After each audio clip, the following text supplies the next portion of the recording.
কিন্তু আল্লাহ রাব্বুল আলামিন বলেন, আমি আল্লাহর আদালতের মধ্যে কোনো সময় নাই। আমার বান্দা যে সময় আসবে আমি আল্লাহ ওই সময়ে হাজির আছি। ফাআইনামা তুওয়াল্লু ফাসাম্মা ওয়াজহুল্লাহ। আল্লাহ বলেন, বান্দা তুমি যেই দিকে তাকাও আমি আল্লাহ ওই দিকে হাজির আছি। আল্লাহ রাব্বুল আলামিন বলেন, রে বান্দা বান্দি, রাত যত গভীর হয় দুনিয়ার সমস্ত দরজা জানালা তত বেশি বন্ধ হয়। আর আমি আল্লাহ তোদেরকে বানাইলাম, তোদের কার কি লাগবে, কোন সময় লাগবে, এজন্য আমি আল্লাহ ঘুমাই না। রাত 12টা হোক আর 1টা হোক আর 3টা হোক, রাত্র যত গভীর হয় আমি আল্লাহর রহমতের দরওয়াজা তত প্রশস্ত হয়। সুবহানাল্লাহ। দুনিয়ার সমস্ত মালিকের দরজা বন্ধ হয়, আল্লাহ মালিকের দরজা খোলা হয়। কথা ঠিক না? ঠিক। আল্লাহ ঘুমান, ঘুমান, আল্লাহ ঘুমান। আল্লাহ বলেন, আল্লাহ ঘুমাই না। লিবাসা, রাতের অন্ধকার নামক চাদর দিয়ে পৃথিবীটাকে ঢাইকা মালাই তোদেরকে ঘুম পাড়ানোর ব্যবস্থা করি। আপনি কোনদিন কোন হুজুরকে জিজ্ঞাসেন যে হুজুর আল্লাহ ঘুমানা কে? জিজ্ঞাসেন? জিজ্ঞাসেন না। আল্লাহ কিন্তু ঘুমায় না। কেন ঘুমায় না? 3টা কারণ। কয়টা কারণ? 1 নাম্বার কারণ, আল্লাহ রহমান। আল্লাহ বলেন, আমার দয়া মায়ায় আমার ঘুমাইতে দেয় না। আমার দয়া মায়ায় আমার ঘুমাইতে দেয় না। রাত যত গভীর হয় দেখবেন ছোট ভাই, বড় ভাই, আব্বা, শাশুড় ভাই, মন্ত্র ভাই, খালতো ভাই, ছোট চাচা, বড় চাচা সবাই ঘরের লাইট বন্ধ করে দেয়। কিন্তু আমাদের যে বাহিরে, এই জন্য আপনাদের মা কিন্তু ঘুমায় না। আপনার মা সোজা, কেন আপনার মাও যদি ঘুমায় জায়গা দরজার দিকে ডাক দিলে মা মা বলে যখন সন্তান দরজার সামনে দাঁড়ায় ডাক দিবেন, মা বলেন আমিও যদি ঘুমায় যাই আমার সন্তানের ডাকে কে জবাব দিবে? কে রে আমার সন্তানের দরজা খুলিয়া ঘরের মধ্যে ঢুকাবে? এজন্য আমি মা, বাবা, ভাই বোন, আত্মীয় স্বজনের চাইতে মার দামে বেশি না কম? বেশি হওয়ার কারণে মা যেমন ঘুমায় না, তার সন্তান বাইরে, এজন্য মা ঘুমায় না। আল্লাহ বলেন, তোর মার চাইতে আমি আল্লাহ কোটি কোটি গুণ বেশি দরদি আর দয়ালু হওয়ার কারণে আমি আল্লাহ দয়া মায়া আমার ঘুমাইতে দেয় না। কারণ বান্দারে তুই কোন সময় কোথায় কোন বিপদে পড়বি আর ডাক দিবি আল্লাহ আল্লাহ আল্লাহ বলে যখন ডাক দিবি রে, আমি যদি ঘুমায় যাই তোর ডাকে কে জবাব দিবে? এজন্য আমার দয়া মায়ায় আমার ঘুমাইতে দেয় না। কেন ঘুমান না? আল্লাহ বলেন, আমি আল্লাহ যদি ঘুমায় যাই আসমান আর জমিন এরকম সিস্টেমে থাকবে না রে, আকাশ আর জমিন ভেঙে খান খান হইয়া যাবে। সিলেট থেকে নাইট পোস্ট সার্চে ঢাকা যাবে রাতের বেলায় 70 জন প্যাসেঞ্জার লইয়া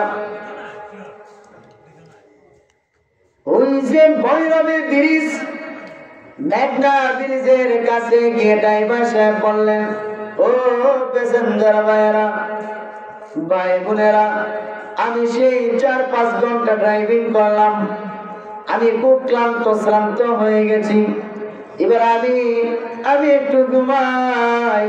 সিট লম্বা করে, পাও লম্বা করে দিয়ে ড্রাইভার সাহেব ঘুমায়া যদি যান, বলেন তো গাড়ি সামনে যায় উনি? ড্রাইভার সাহেব বলতেছে, এতক্ষণ তো 5-7 ঘন্টা আমি ড্রাইভিং করলাম, আমি গাড়ি চালাইলাম, মেহেরবানি করে গো আপনারা 70 জনে মিল্লা এখন চালান। কয়া যদি ড্রাইভার ট্যাং লম্বা করে দিয়েছে টেবিল জায়গা ঘুমাই যায় গাড়ি যাইবেন সামনে যাইতো না করে যাইব দেখা যাইতো না আর কি খবর শুনো না মেঘনাথ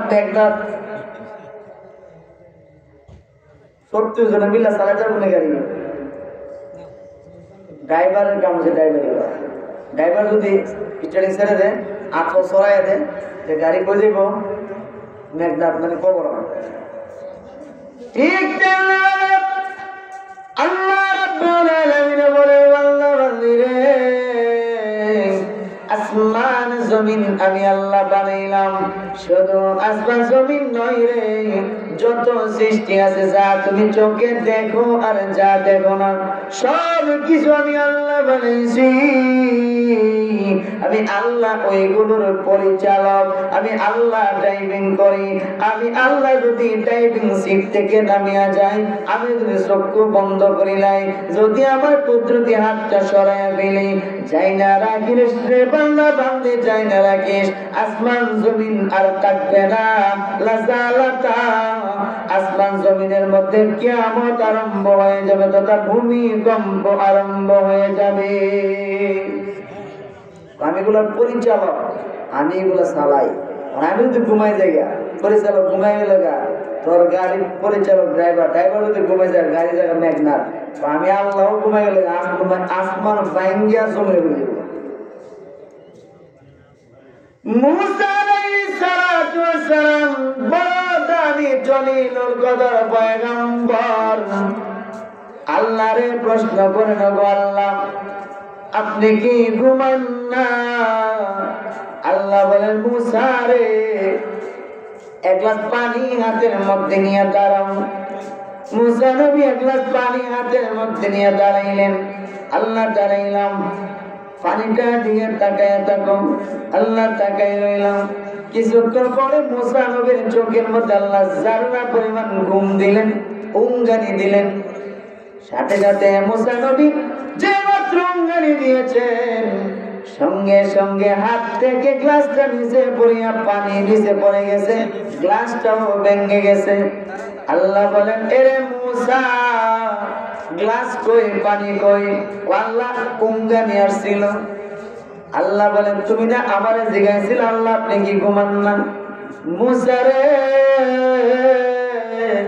উঙ্গানি দেওয়ার কারণে হাত থেকে গ্লাস পড়িয়া গ্লাস ভেঙেছে পানি পড়েছে তুমি চিন্তা করো আমি আল্লাহ যদি ঘুমায় যাই আমার আসমান জমিন কে ধরে রাখবে রে আমার আসমান জমিন এইভাবে পড়ে ধ্বংস হইয়া যাবে আল্লাহ হলেন তিনি যারে ঘুমে ধরব দূরে থাক উঙ্গানিও তারে ধরে না ঘুম তোমরা আল্লাহর নাই আল্লাহ ঘুমাল্লা আমাদেরকে আল্লাহ তাআলা ঘুম পাড়ানোর ব্যবস্থা করে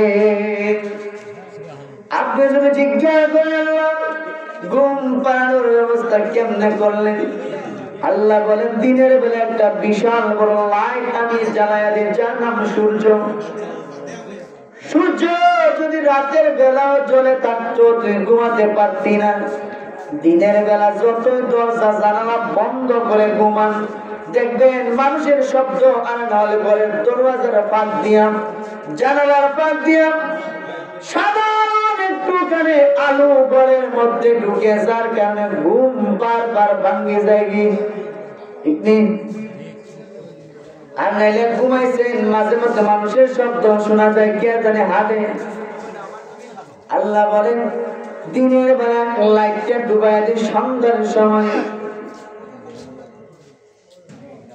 রাতের বেলা একটা লাইট আসমানের মধ্যে জ্বালায় দেই যার নাম চাঁদ এটা বেড়ে আল্লাহ রসুল বলেন চাঁদের মধ্যেও সূর্যের মতোই পাওয়ার ছিল জিব্রাইল ফেরেশতাকে আল্লাহ রাব্বুল আলামিন জিব্রাইলকে আদেশ দিয়েছেন এরে জিব্রাইল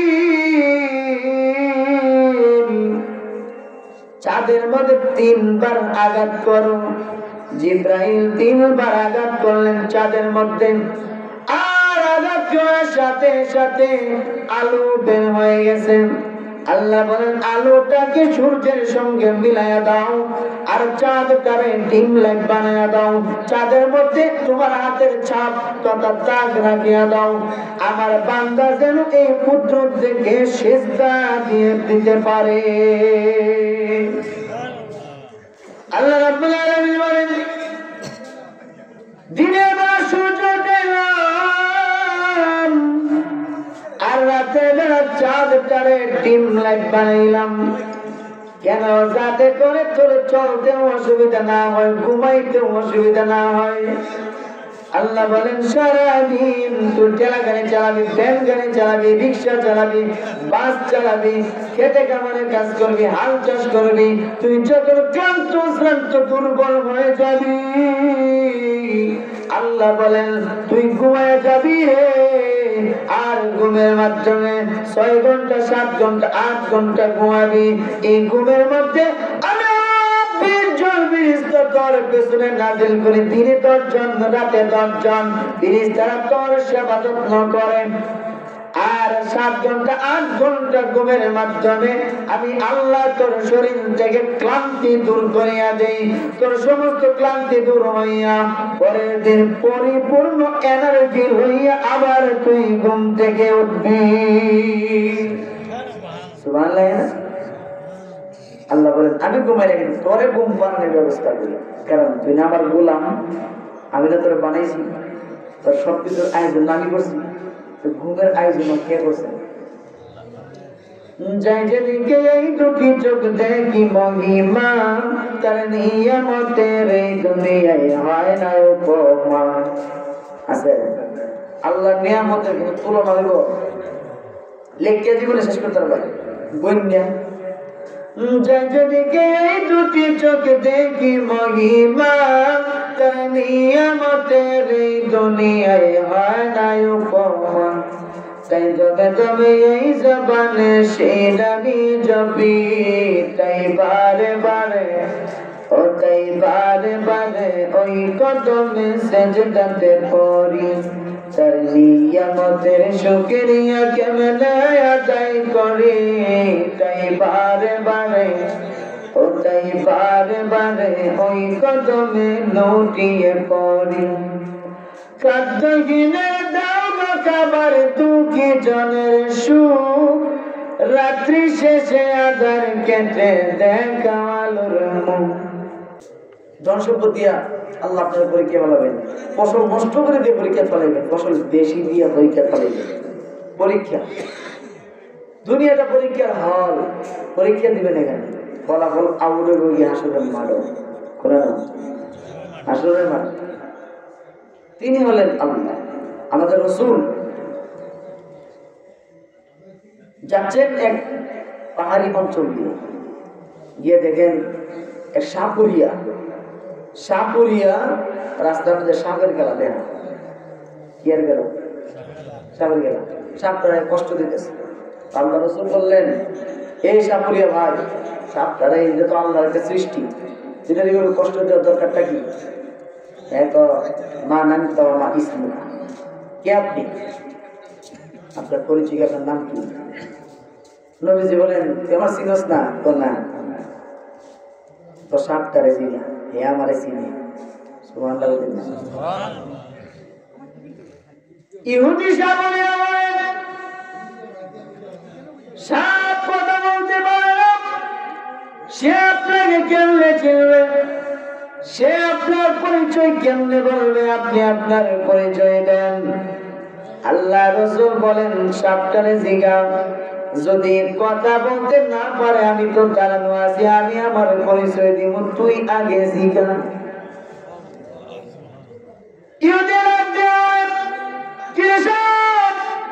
তুই কি তারা ছিল? এতক্ষণ তার নিচের দিকে পেছাইয়া ঘুমায়াছিলেন, এখন সাপটা লাফ দিয়ে দাঁড়ায় গেছেন। সাপটার জবান আল্লাহ খুলে দিয়েছেন। সাপটা দিয়ে বলে রে বদি হুয়া মুহাম্মাদুর রাসূলুল্লাহ, তিনি হলেন মুহাম্মদ আর তিনি হলেন আল্লাহ তাআলার রাসূল। লাগে না? ইহুদি কি কথা শুনে, ও আপনি আল্লাহ রসুল, আপনি মুহাম্মদ বলে হো, আপনি আল্লাহ রসুল বলে হো, আল্লাহকে আল্লাহকে রসুল কো কিরে তুই আল্লাহ ছিলিস না? কোন না, কত সাপটারে ছিল, হে আল্লাহ ছিল কিরে সাপ, তুই কি আল্লাহ ছিল? সাপ এবার সুজা হইয়া দাইয়া সাপ ডাক দিয়া বলে, রে না দান, তুই আল্লাহ চিনস না? যে আল্লাহ চিনে না সে না দান না তো কি রে না দান, তুই আল্লাহ চিনস না? এই যে আকাশ দেখোস, উপরে আকাশ দেখোস নি? আকাশ আমি দেখি, জমিন দেখোস নি? হ্যাঁ আমি জমিন দেখি। আমারে দেখোস নি? হ্যাঁ দেখি। তোরা দেখোস নি? হ্যাঁ দেখি। এই পাহাড় নবমণ্ডল ভূমণ্ডল যা চৌকে দেখোস আর যা কিছু দেখোস না, এই সব কিছুর বানানোওয়ালা যিনি, তিনি হলেন আল্লাহ রাব্বুল আলামিন। আল্লাহ এটা আমরা সাহেবের কাছে শিখলাম, আল্লাহকে সব কিছু বানানোওয়ালা যিনি, তিনি আমাদের আল্লাহ। আর এই কথা তো নামাজের প্রতি ভক্তে প্রতি রাখাতে ওই প্রথম কথাই এটা শুরু করি আমরা, আলহামদুলিল্লাহি রাব্বিল আলামিন। সমস্ত প্রশংসা কার?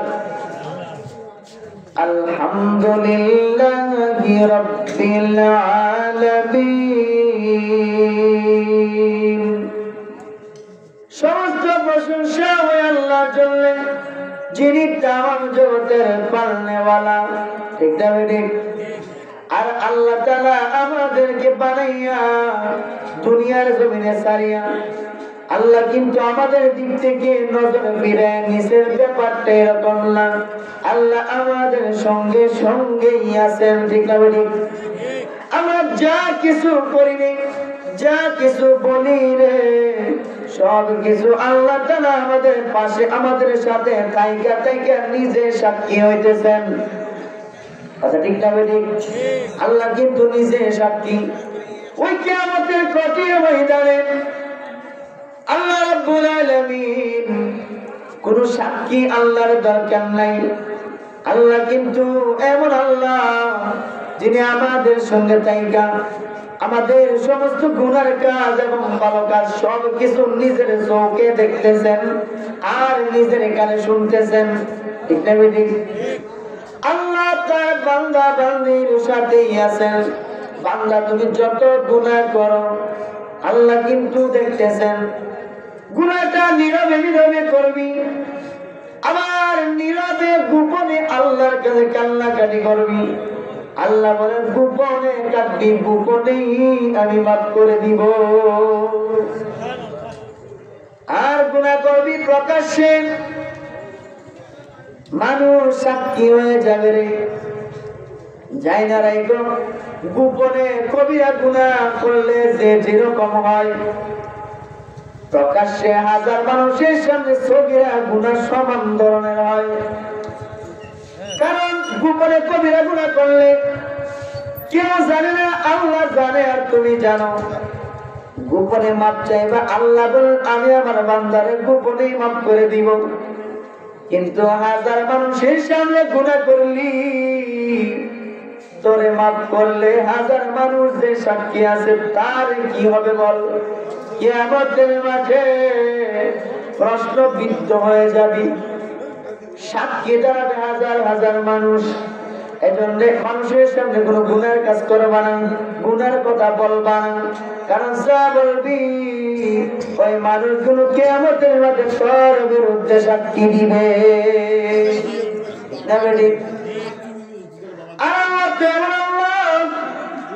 যার কাছে কাঁদলে, যার কাছে কিছু বললে আল্লাহ অবশ্যই শুনেন। ঠিক না বেটি? শুনেন কি শুনেন না? বীর জঙ্গি একজন প্রসিদ্ধ গায়ক, কি নাম? বীরে জঙ্গি, প্রসিদ্ধ গায়ক। উমর রাদিয়াল্লাহু আনহু জামানা একদিন বেলা, এই যে বেলা আছে না বাইরে ভেঙে গেছে, কেন এখন আর হাতের ব্যালেন্স ঠিক নাই, একটা রাত বাড়ি দিলে ঘরে জায়গা দুতারা গলার কন্ট্রোল ঠিক না, বুড়ো হয়ে গেছে, দাঁত ফেলে গেছে। আগে মাঝে গান শুনতো, টাকা দিত, কিন্তু এখন মাঝে গান উঠলে আরো রাগ উঠে, কারণ সুর তো আগের মতো ঠিক নেই। মানুষ এখন দাম দেয় না, ইজ্জত দেয় না, মানুষ এখন গান শুনে না, টাকা পয়সা দেয় না, অভাব বেড়ে গেছে, পেটের খিদা বড় খাওয়ান নাই, খুব কষ্ট করে গেছে। শেষে রাগ কইরা বেলারে বাইরে ভেঙে দিছে, ভাঙ্গিয়া বলতেছে, রে বেলা তুই শেষ করে দিলে আমার জিন্দেগির বেলা, তোরে বাজাইয়া আমার জিন্দেগির বেলা শেষ হয়ে গেছে। আল্লাহরে তো ডাকবার সময় পাইলাম না, গুনাহ করেছি, অন্যায় করেছি, অপরাধ করেছি, তোরে বাজাইয়া যখন আমার হাতের মধ্যে ব্যালেন্স ছিল, একটারায় বাড়ি দিলে একটারার মধ্যে পড়েছে, মানুষ সুর বড় পছন্দ করেছে, গান গেছি বেলা করে বাজাইয়া, আজকে আমার শরীরে শক্তি নাই, দুর্বল হয়ে গেছি, বেলা একটারার মধ্যে বাড়ি দিলে দুটারার মধ্যে পড়ে যায়, গলার কণ্ঠ ঠিক নাই, দাঁত পড়ে গেছে, এখন আর আগের মতো জোরে ডাকও দিতে পারি না, চিল্লিও দিতে পারি না, মানুষ এখন আর গান শুনে না, মানুষ আমার উল্টা আরো গানে দেয়, এরে বেলা তুই শেষ করে দিলে আমার জিন্দেগির বেলা। এই বলে বলে বাইরে বেলা ভাঙ্গিয়া বানাইছেন, ভাঙ্গিয়া এবার ওযু করিয়া কানতে কানতে চলে গেছেন মদিনার পাহাড়ের পিছনে জঙ্গলে, পাথরের পাহাড় পিছনে চলে গেছেন, গুহার মধ্যে গিয়া সেজদায় পড়ে কান্দে, ও আসমানের মালিক আল্লাহ, ও গো মালিক,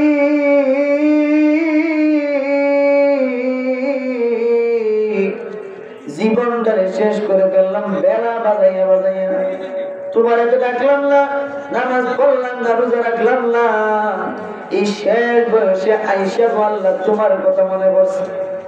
ও প্রভু, বুঝে গেছি এই দুনিয়া আপন নয়, এই দুনিয়ারে যতদিন তুমি দিতে পারবা দুনিয়াও তোমারে দিব, দুনিয়ারে তুমি দিতে পারবা না, এই দুনিয়া তোমার লাত্তি মাইরা বালায়া দিব।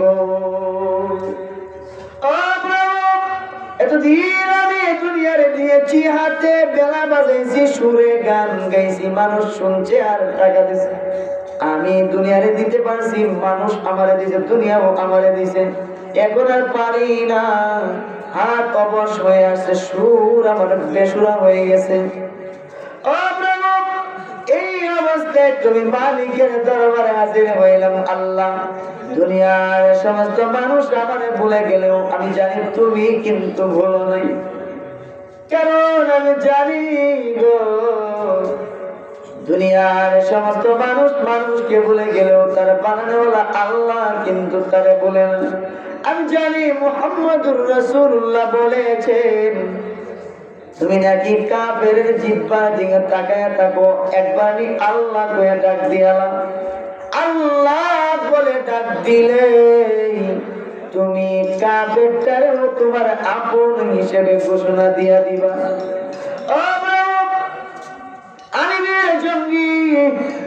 আমি মুসলমান, কিন্তু গান গাই হিসেবে মুসলমানরা আমরা দেখতে পারে না, পছন্দ করে না। আল্লাহ তুমি যদি মাফ না দেও, আমার আর মাফ করার মতো কেউ নেই, মেহেরবানি করে গো তোমার অবাধ্য গোলামটা তাকায় দেখো, তোমার দরজার সামনে হাজির হয়ে কান্দি।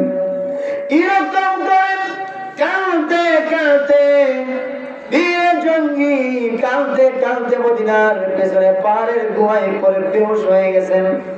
পেটের খিদায় আর সহ্য করতে পারে না, পেটের খিদায় বেহুশ হয়ে গেছে বীর জঙ্গি। রাতের গভীরে আল্লাহ রাব্বুল আলামিন সব মানুষ মদিনায় ঘুমায় গেছে। খলিফাতুল মুসলিমিন তখন ওমর, কি পরিমাণ গরম মানুষ, ওমর রাদিয়াল্লাহু আনহু উনিও ঘুমায় গেছেন তাহাজ্জুদের নামাজের আগ মুহূর্তে। উমর তাহাজ্জুদের মুহূর্তে তো উঠবেন, তারা নামাজ পড়বেন, কিন্তু এখন কিছুটা সময় ঘুমাইছেন। হঠাৎ করে ওমর রাদিয়াল্লাহু আনহু ঘুমের মধ্যে স্বপ্নে দেখতেছেন আল্লাহ রাব্বুল আলামিন ওমরকে ডাক দিয়া বলেন, রে খলিফাতুল মুসলিমিন ওমর, যাও তাড়াতাড়ি মদিনার পিছনে অমুক পাহাড়ের মধ্যে গুহার মধ্যে গিয়া দেখো আল্লাহর একজন ওলি পেটের খিদায় বেহুশ হয়ে গেছে, তাড়াতাড়ি যাও তার খানা পিনার ব্যবস্থা করো। ওমর রাদিয়াল্লাহু আনহু লাভ দিয়ে উঠে গেছেন, আল্লাহ আমার স্বপ্ন দেয়া। আর উমর তো ওই ব্যক্তি, স্বপ্ন উমরের স্বপ্ন। উমর মদিনার মধ্যে কোন সাহাবী ঘুমের মধ্যে কি স্বপ্ন দেয়, উমর নিজে ঘুমোতে কে কইলা কেটা কি স্বপ্ন দেহে, উমর ঘুমোতে কেয়া, উমর ঘুমোতে কেয়া, তার স্বপ্ন উমর দেখে না। উমর যাই না হে ওরা কিনা রকম দেখছে, উমর ওই ব্যক্তি বুঝলেন না। ফাতেমা রাদিয়াল্লাহু আনহার স্বামী হাসান হোসেনের আব্বা হযরত আলী, হযরত আলী বলেন যে আমি ঘুমের মধ্যে স্বপ্ন দেখলাম যে আমি ঘুম থেকে উঠিয়া মসজিদে গেছি, গিয়া দেখি আল্লাহ রাসূল মিম্বরে বসে ওয়াজ করতেছে। এই অবস্থায় একজন মহিলা আসছে খেজুর নিয়ে, আইসা বলতেছে, ইয়া রাসূলুল্লাহ, আমার গাছের পহেলা গাছের প্রথম পাকনা খেজুর, গাছ পাকনা খেজুর আপনি নেন। আল্লাহ রাসূল আমি আলীরে ইশারা দিয়ে, আলী রে খেজুরটি গিয়ে আনো। আলী বলেন আমি গিয়ে খেজুরটি আনছি। রাসূল বলেন, আলী সবাই একটা একটা করে দেব, তুমিও একটা। আলী রাদিয়াল্লাহু আনহু বলেন যে আমিও একটা নিলাম, সবাই একটা করে দিলাম। আলী রাসূল আমার দিয়ে খেজুর পাঠাইছে, মুখ দিয়ে দিই গাছ পাকনা খেজুর তো খুব মিষ্টি, খুব মজা। মনটা চাইতেছে রাসূলকে বলতে, ইয়া রাসূলুল্লাহ আরেকটা খেজুর দিলে ভালো হবে, যেহেতু গাছ পাকনা খুব মজা। কিন্তু রাসূলকে কেমনে কইতাম, এটা তো লজ্জা। এক তো শ্বশুর ঘুম ভাঙিয়ে গেছে, হযরত আলীর ঘুম ভাঙিয়ে গেছে, চলে আসলেন মসজিদে। সাহাবীদের আব্বা ছিল, যতক্ষণ ঘুমাইতেন তো ঘুমাইছেন, ঘুম ভাঙছেন দৌড়ায় মসজিদে চলে আসছে। হযরতে আলীও দৌড়ায় মসজিদে আয়েশা দেখলেন আল্লাহর রাসূল তো দুনিয়ায় নাই। হযরতে ওমর রাদিয়াল্লাহু আনহু মিম্বরে বসে ওয়াজ করতেছেন। তাহলে কত পরের ঘটনা, রাসূল বিদায়ের পরে আবু বকর বিদায় হয়েছে 2 বছর 3 মাস 11 দিন, আবু বকর বিদায়। এবার উমর পরিবার মিম্বরে ওয়াজ করতেছে। ইমাম আলী মদিনার মসজিদের ভিতরে গিয়ে দেখেন হযরতে ওমর রাদিয়াল্লাহু আনহু মিম্বরে বসে ওয়াজ করতেছেন। উনি ঠিক ওই জায়গাটার মধ্যে বসছেন যে জায়গাটার মধ্যে স্বপ্নে বসছিলেন। এমনি তাকায় দেখেন ও একজন মহিলা, পুরা মহিলা মসজিদের বাহিরে ডাক দিয়ে বলেন, হে আমিরুল মুমিনিন, আমার গাছের পয়লা খেজুর, নতুন গাছ প্রথম খেজুর ধরছে গো, গাছ পাকনা খেজুর আপনি নেন, আপনি খান, আপনার সাহাবীদেরকে আপনার সাথীদেরকেও খাওয়ান। হযরতে ওমর মিম্বর থেকে আমার ইশারা দিয়ে বলেন, আলী যাও খেজুরগুলো নিয়ে আসো। আমি আলী খেজুরগুলো আনলাম। ওমর আমাকে বলল, আলী রে একটা করে খেজুর প্রত্যেককে দান করো, প্রত্যেককে দেও। সবাই রে দিলাম একটা করে। আমি আলী কেউ একটা লইলাম, একটা খেজুর লইয়া মুখের মধ্যে দিলাম, তাকায় দেখি এত স্বাদ, এত মিষ্টি, এত মজা, যেহেতু গাছ পাকনা খেজুর খুব মিষ্টি। এবার মনে মনে ভাবলাম, উমর যেহেতু গাছ পাকনা খেজুর আরেকটা দিলে ভালো হয়, এই কথাটা উমরে কইতাম। স্বপ্ন দেখছে রাসূলের কথা, রাসূল তো কইতে পারছে না, উমরে কই দিয়েছে।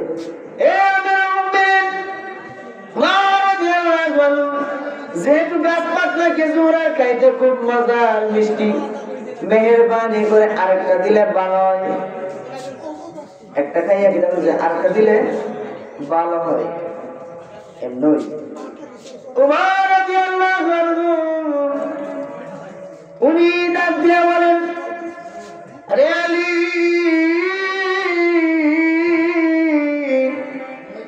স্বপ্নে রাসূল তোমারে কয়টা খেজুর দিয়েছেন? ওর সাথে আলী তো লাভ কেন স্বপ্নে আমি কিতা দেখছি এবার কেমন জানলো? স্বপ্নে রাসূলুল্লাহ আমার একটা দিছে। উমর বলেন রাসূল যদি স্বপ্নে একটা দিয়া দেয়, আল্লাহর কসম দুইটা দিবার অধিকার অনুমতি রাসূল আমারে দিছে না। হযরত আলী বলেন, রে আমার এই গায়বী খবর কেমনে জানলা? আমি স্বপ্নে কি দেখছি, স্বপ্নে কি হয়েছে, তুমি এই কথা জানলা কেমনে? তোমার ডাক দিয়ে বলেন, আলী রে, আল্লাহ ওয়ালারা অনেক দূর পর্যন্ত জানে। হযরত সারিয়া যুদ্ধ করে 300 মাইল দূরে উমর মদিনা পৌঁছে দিয়ে যুদ্ধ দেয় এবং ঘোষণা দেয়, সারিয়া আল জামাল, তো পাহাড়টা পিছনে ও কি আর কোনো পাহাড়ে গিদির থেকে কিছু শত্রু হইবে, পাহাড় খুব বড়, পাহাড় ঢুকলে দুটো তিনটে একবার চতুর্থ একবার দিকে যুদ্ধ করতে পারবা, পাহাড়টারে তোমরা আগে সামালো, পাহাড়টারে তোমাদের দখলে আনে। উমর শুক্রবারে মসজিদ মিম্বর দ্বারা খুতবা বন্ধ করে দিয়ে কিতা করতেছে, সারিয়া রাজওয়ান একমাত্র যুদ্ধ করে আইছে। আমার মদিনার সাহায্যে দিয়া উমর যে মিম্বরে দাঁড়ায়া বলছিল, বক্তৃতা দিছিল, এগুলো তোমরা তুমি কি শুনছো?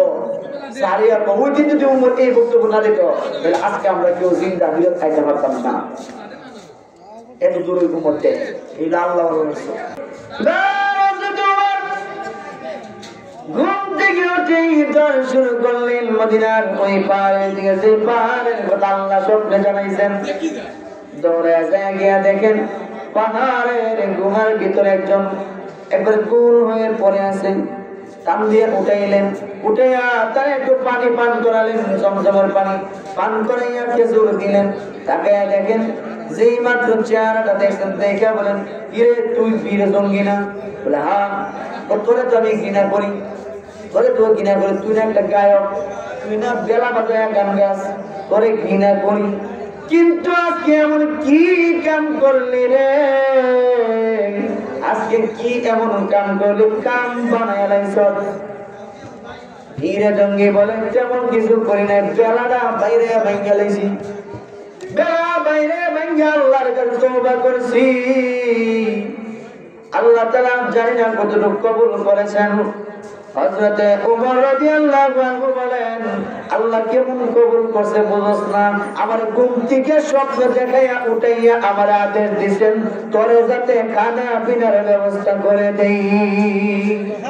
তিনি হলো আল্লাহ, সব সবাইরে ভুলে গেল, আল্লাহ তার বান্দা ভুলে না। রাত যদি গভীর হয়, আল্লাহ রহমতি বরকতি দরওয়াজা যত প্রশস্ত হয়, বয়ানের শুরুতে বলছিলাম বাইরে এই মাহফিল থেকে যদি তওবা করে জীবনের গুনাহ আল্লাহর কাছে মাপ চাইয়া, জীবনের গুনাহ যদি আল্লাহর কাছে মাপ চাইতে পারেন, চোখের পানি ছেড়ে দিতে পারেন, আল্লাহর কসম খেয়ে বলতে পারি, আল্লাহর যদি ওয়াদা দিতে পারেন আর জীবনে গুনাহ করব না, আর অন্যায় করব না, এই ওয়াদা যদি আল্লাহরে দিতে পারেন, তাহলে মহান আল্লাহ আপনারও মাফ করে বেগুনাহ মাসুম বানায়া দিতে পারে।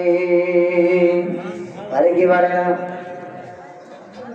আল্লাহ এমন দয়ালু, আল্লাহ অপেক্ষায় বসে থাকেন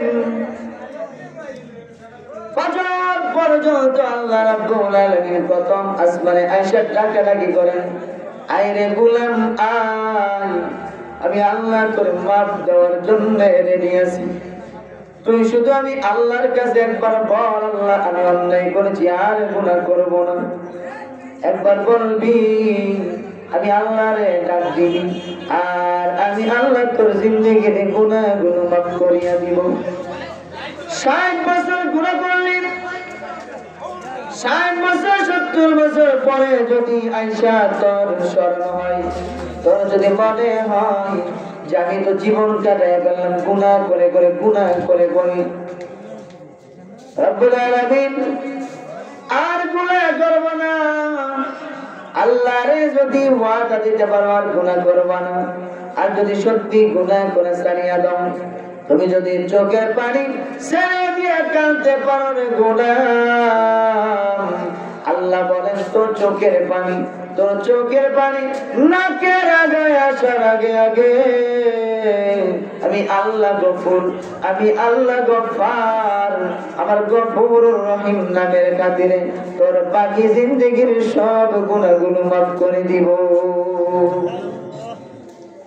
এজন্য আজকের মাহফিল থেকে গুনাহ মাফ নিয়ে বাড়িতে যাওয়ার ইচ্ছা আসেনি?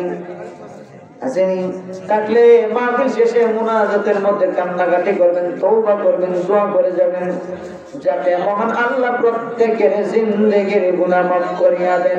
সামনে রমজান মাস আসতেছে, রমজানের প্রস্তুতি গ্রহণ করেন।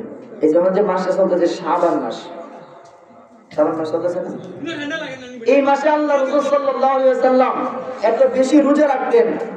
আম্মা জান আয়েশা সিদ্দিকা রাদিয়াল্লাহু আনহা বলেন যে রাসূলুল্লাহকে রমজান মাস বাদে এত রোজা রাখতে আর কোন মাসেই দেখি না, এত বেশি রোজা রাখতেন এই বর্তমান শাবান মাস যে মাস চলতেছে। পুরো মাস রাসূল রোজা রেখে ফেলতেন, লাস্টের দিকে 2-4 দিন বাদে, 2-4 দিন ছাড়া মনে করেন যে 22, 23, 24টা রোজা এই মাসের মধ্যে রাসূল রেখে ফেলতেন।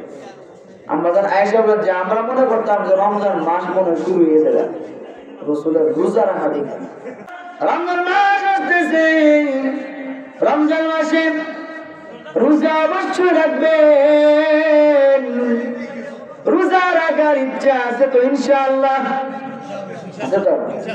আল্লাহ তৌফিক দান করুন, বলুন আমিন। রমজান মাসে 30 রোজা রাখার নিয়ত করবেন আর আল্লাহর কাছে দোয়া করবেন, ওগো মালিক রোজার হক আদায় করে রোজা রাখার তৌফিক দান করিয়া দাও। রমজান মাসে নিজের জবানটারে হেফাজত করবেন, মিথ্যা বলবেন না, দিনের বেলায় কিছু খাইবেন না, অহংকারী কথাবার্তা বলবেন না, গালাগালি করবেন না, গীবত করে জবান নষ্ট করবেন না।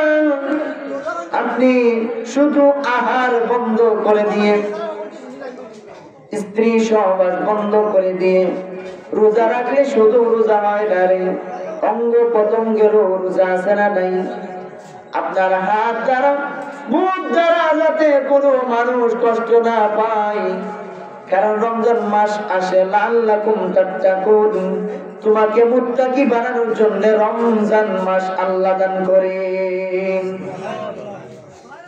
এজন্য জবানটা হেফাজত করতে হবে, মিথ্যা বলা যাবে না, গীবত করা যাবে না, পরনিন্দা করা যাবে না, অন্যের বদনাম গীবত করা যাবে না। কথা ঠিক না বেটি? 2 নাম্বার, রমজান মাসে অন্যজনকে ইফতার করাবেন তো ইনশাআল্লাহ? আল্লাহ রাসূল বলেন অন্য মুসলমান ভাইকে যদি একটা খেজুরের বিনিময়ে ইফতার করাও, আল্লাহ রাব্বুল আলামিন তোমার আমলনামায় ওই রোজাদার ভাই রোজা রাইখা যেই সওয়াব পাইলো, তুমি শুধুমাত্র একটা খেজুর খাওয়াইয়া ইফতার করাইয়া তুমি কিন্তু সম পরিমাণ সওয়াবের মালিক হইয়া গেছো। সাহাবী একজন প্রশ্ন করলেন, ইয়া রাসূলুল্লাহ, আমি যার একজনকে ইফতার করাবো আল্লাহ যে আমারে সম পরিমাণ সওয়াব দিবেন, যারে ইফতার করাবো তার কি সওয়াব কমবে নাকি? আল্লাহ নবী বলেন, সাহাবী রে, আল্লাহর কাছে কোনো কিছুর অভাব নাই, তার সওয়াব ঠিকই থাকবে। আল্লাহর পক্ষ থেকে বোনাস সওয়াব, সমপরিমাণ সওয়াব আল্লাহর পক্ষ থেকে ইফতার যিনি করাইবেন তারে আল্লাহ দান করিয়া দিবে। পেট ভরা ইফতার করাও, তৌফিক থাকলে তৃপ্তি সহকারে ইফতার করাও, সাহরিতে খানা খাওয়াও, আল্লাহ বিনিময়ে তোমার জান্নাত দিয়া দিতে পারেন। আল্লাহর কাছে কোনো কমতি নাই। আল্লাহ যদি তোমার একটা জান্নাত দিয়া দেন, আল্লাহর কোনো কমতি হবে না। কথা ঠিক না বেটি? আল্লাহর গণবান্দার একটু জাররা পরিমাণ কমবে না তোমারে দিয়া দিলে। সুতরাং আল্লাহর ওয়াস্তে আল্লাহর মহব্বত রাসূলুল্লাহর মহব্বত অন্তরে লইয়া আল্লাহর রাজি খুশির জন্য আল্লাহর সন্তুষ্টির জন্য বলে আমি যা ইবাদত বন্দেগী করি আমার আল্লাহ এবং রাসূলকে রাজি খুশি করার জন্য করি, এই নিয়তে তুমি বান্দা রোজা রাখো, আরেকজনকে ইফতার করাও, আরেকজনকে সাহরি করাও, না পারলে রে বাড়িতে নিয়ে খানা খাওয়াইতে না পারলে টাকা দেয়া দাও, এই যে ভাই এই নেন আপনি ইফতার করিয়েন, আমি খুশি হইয়া দিলাম আপনি ইফতার করিয়েন। লোকটার ইফতারের টাকা দেওয়ার কারণে আল্লাহ তোমাকে তার রোজা রাইখা যে সওয়াব সে অর্জন করলো সম পরিমাণ সওয়াব আল্লাহ তোমার আমলনামায় দান করে দিবে।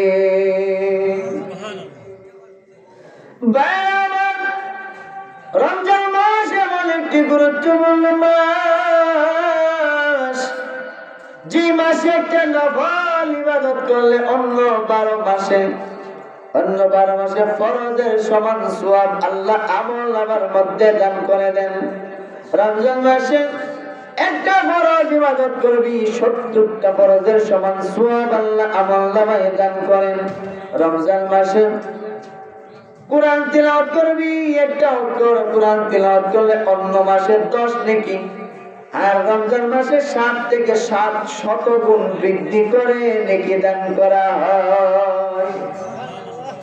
আমার জীবন রমজান মাস এমন এক মাস, যে মাসে আল্লাহ তাআলা সমস্ত মুসলমানদের কবরের আযাব 1 মাসের জন্য মাফ করে দেন। 1 মাস আল্লাহ তাআলা জাহান্নামের দরজা বন্ধ করে দেন, আল্লাহ জান্নাতের দরজা খুলে দেন। তুমি যদি তোমার মা বাবার জন্য ইসালে সওয়াব করতে পারো, আল্লাহর কাছে মাফ চাইতে পারো, সন্তান হিসেবে কবরের পার গিয়ে দাঁড়াবি, আল্লাহর কোরআন থেকে তিলাওয়াত করবি, আর সন্তান হইয়া আল্লাহর কাছে বলবি ওগো মালিক আমার বড় আদর করে যত্ন করে মা বাবা লালন পালন করেছেন, তারা আজকে অসহায়ের মধ্যে কবরে ঘুমায় রয়েছে। ও আল্লাহ, আমি সন্তান হইয়া আমার মা বাবার পক্ষ থেকে তোমার কুদরতি পায়ে ধরে মাপ চাইলাম। ও আল্লাহ, মেহেরবানি করে গো আমার মা বাবার কবরটা জান্নাতের বাগান বানায় দাও। আল্লাহ রাসূল বলেন, কোন সন্তান যদি মা বাবার কবরের পারে গিয়া দাঁড়ায় কাঁদলে, আল্লাহ তাআলা ফেরেশতাদেরকে জিজ্ঞাসা করেন, এরা ফেরেশতারা কবরের পাশে দাঁড়ায় কাঁদে, সে কেন কাঁদে? আল্লাহ বলেন, ফেরেশতারা বলেন, আল্লাহ কবরের মধ্যে যারা আছেন তাদের রক্ত এই তার শরীরের মধ্যে আছে, কবরের পার যিনি দাঁড়াইছেন তার মা বাবা কবরের মধ্যে ঘুমায়া রয়েছে। আল্লাহ বলেন, ফেরেশতারা রে তোমরা সাক্ষী থাকো, তার মুনাজাত কমপ্লিট হওয়ার আগে আগে আমি আল্লাহ ঘোষণা দিলাম দুজনের জিন্দেগির গুনাহ মাফ করে দিলাম। রমজান মাস আমার গুরুত্বপূর্ণ এবং দামি এক মাস, যে মাসে আল্লাহ রাব্বুল আলামিন শয়তানকে শিকল দিয়া বন্দী করে ফেলেন। এজন্য রমজান মাস হইল আল্লাহর কাছে বড় দামি মাস। যে মাসে আল্লাহ শয়তানকে বন্দী করে ফেলেন, ওই মাসে আল্লাহ কুরআন নাযিল করেছেন। কুরআন নাযিলের মাস এই রমজান মাস, ঠিক না বেঠিক? আল্লাহ তাআলা এই রমজান মাসে আমাদেরকে রমজানের পরিপূর্ণ রহমত বরকত আমাদেরকে দান। শয়তানকে আল্লাহ বন্দী করে দিলেন, জাহান্নাম আল্লাহ বন্ধ করে দিলেন, নতুন করে কোন লোককে আর জাহান্নামে দেওয়া হয় না রমজান মাসে। তা আপনি যদি ওই রমজান মাসে আল্লাহ এমনিতে নিজের ইচ্ছাই, কার দরকার না, নিজের ইচ্ছাই কিন্তু সমস্ত মুসলমান নরনারীর কবরে আযাব বন্ধ করে দিয়েছে 1 মাস রোজার বোনাস হিসেবে। আল্লাহ খুশি হইয়া এই মুহূর্তে যদি আপনি দোয়া করতে পারেন, আল্লাহ আমরা তো কেউ আপনাকে বলি নাই যে রমজানের কবর আযাব বন্ধ করে দেন, আমরা তো বলি নাই, আপনি নিজের ইচ্ছাই বন্ধ করছেন। আল্লাহ আমি আমার দাদা দাদির জন্য, আমি আমার নানা নানির জন্য, আমি আমার আব্বা আম্মার জন্য আপনার কাছে মাপ চাই। আল্লাহ, আপনি তো ওই আল্লাহ যে নিজের ইচ্ছায় নিজের খুশি কবরের আযাব বন্ধ করে দিয়েছেন। আল্লাহ, আমি গোলাম হয়ে আপনার কাছে মাপ চাই, আপনার কাছে অনুরোধ করি মেহেরবানি করে চিরদিনের জন্য আমার আব্বা আম্মা, আমার দাদা দাদি, আমার নানা নানির কবরটা জান্নাতের বাগান বানায় দিন।